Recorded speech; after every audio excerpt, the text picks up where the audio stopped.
In the fight against climate change, the Keystone Pipeline has become a flashpoint.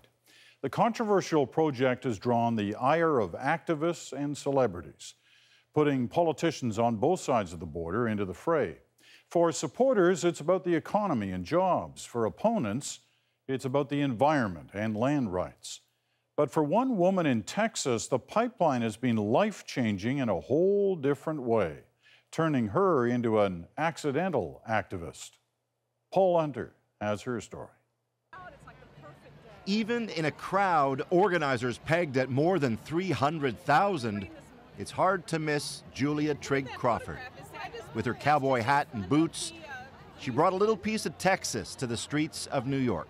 Not to mention it being a march on climate change, that placard slamming the Keystone XL pipeline.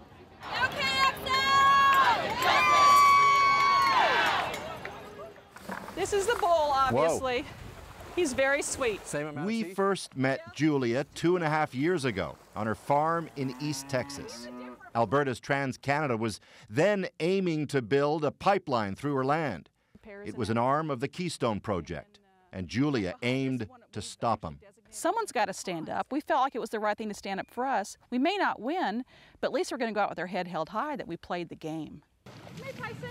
Julia fought hard, but lost. And crude oil now flows through her property in a freshly built TransCanada pipeline. Crawford and her family have taken the fight to court. But that battle changed Julia's life, and she's become a key voice in the larger fight against fossil fuels, demonstrating on horseback in Washington, or marching around the White House, pushing her message. We're here to talk about the Keystone XL. Here she is on the steps of the Alberta legislature. She's even in a new documentary on that failed fight in Texas. It's worth getting engaged in it, even if you get your teeth kicked in. Which brings us to this weekend in New York, where Julia found evidence, it seemed, at every corner that simply standing up and fighting inspires others to do likewise. I may have not won that first game to save my land from Keystone XL, but I've got some new team members, and we've got a whole new playing field. So this is a tournament. This isn't one game.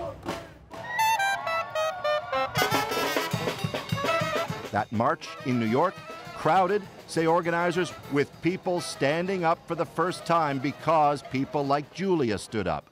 Environmental leaders have taken note. I'm seeing hundreds of thousands of Julia Trigg Crawfords in these marches, and getting more of them is how we're going to make this movement win. I transcribed the whole movie, so I know all your lines. Oh, did you really? And though Julia now sometimes gets to hang in a whole new world, yep, that's her with Sting on Sunday. She's still as down to earth as they come. I stepped on Sting, I'm like, oh, I'm so sorry. Because don't forget, the pipeline found Julia. She didn't seek this fight, though it didn't hurt, says her daughter Callie.